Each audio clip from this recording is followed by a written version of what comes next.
বাড়ি পুলিশ কেন, আমার বাড়ি লোক কেন, আমার কুকুর লোক কেন, সংখ্যালঘুদের হামলা কেন, আমার বাং দূষিত কেন। ধন্যবাদ। আজকের এই ছাত্র যুবদের সারা বাংলাদেশে, শুধু সারা বাংলাদেশে নয়, বিশ্বের 228টি দেশে আজকে আমাদের আন্দোলন পৌঁছে গেছে, ছাত্র যুবদের আন্দোলন পৌঁছে গেছে।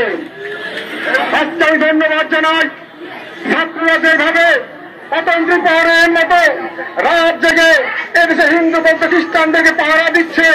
আমি তোমাদের অনুরোধ করব, যতদিন পর্যন্ত আমাদের এই হত্যার বিচার না হবে, মন্দির ভাঙার বিচার না হবে, ততদিন পর্যন্ত আমাদের আন্দোলন যেন বাংলাদেশে আনাচে কানাচে তোমরা পৌঁছে দাও।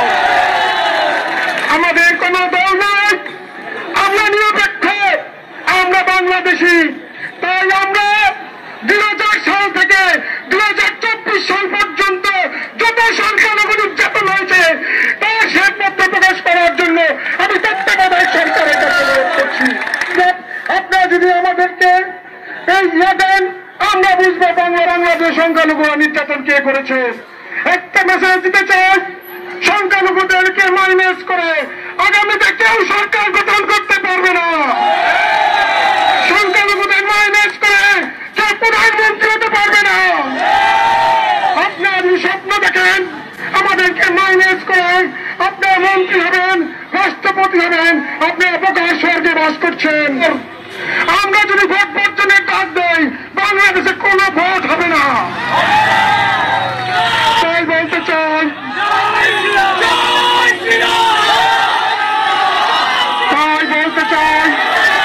আমরা আমাদের নিরপেক্ষ আজকের যে আন্দোলন, এই আন্দোলনে যারা আছেন তাদের সাথে বসেন, আলোচনা করেন কিভাবে সংখ্যালঘু নির্যাতন রোধ করা যায়। আর যদি আপনি মনে করেন সংখ্যালঘু নির্যাতন রোধ করে হিন্দুদের কণ্ঠস্বর রোধ করবেন, আপনারা ভুল করবেন। একজন কণ্ঠস্বর রোধ করলে 1 কোটি কণ্ঠস্বর জেগে উঠবে। আর বেশি বাকি নয়, আর বেশি বাকি নয়। 2-4 দিনের মধ্যেই 2.5 কোটি হিন্দু সম্প্রদায় বাংলাদেশের মাটিতে নামবে। তাদেরকে কি করবেন? গুলি করবেন। গুলি খেতে প্রস্তুত আছি, রক্ত দিতে প্রস্তুত আছি, কিন্তু মন্দির ভাঙতে আর দেব না। রক্ত দিতে প্রস্তুত আছি, আমার বোনকে দর্শিত হতে দেব না। রক্ত দিতে প্রস্তুত আছি, আর আমার বাসা ভাঙচুর হতে দেব না। হিন্দু সম্প্রদায় ভাই বোন, প্রয়োজন বোধে আমাদেরকে 2.5 কোটি লাঠি সংগ্রহ করতে হবে। প্রত্যেক হিন্দুকে 1টি করে লাঠি সংগ্রহ করার অনুমতি দেন। আমাদের নিরাপত্তা আমরা দেব। আমাদের যদি রাষ্ট্র নিরাপত্তা দিতে না পারে আমাদেরকে বলে দিন। আমরা 2.5 কোটি হিন্দু সম্প্রদায়, আমরা নিজেদের নিরাপত্তা নিজেরা দিতে প্রস্তুত আছি। আপনারা শুধুমাত্র আমাদের সাথে থাকেন, ছাত্রদের আন্দোলনের সমর্থন দিয়ে যান। এই ছাত্র আন্দোলন নিরপেক্ষভাবে এদেশে হিন্দু সম্প্রদায়ের অধিকারের জন্য কাজ করে যাচ্ছে। শুধুমাত্র আপনাদের সমর্থন দরকার।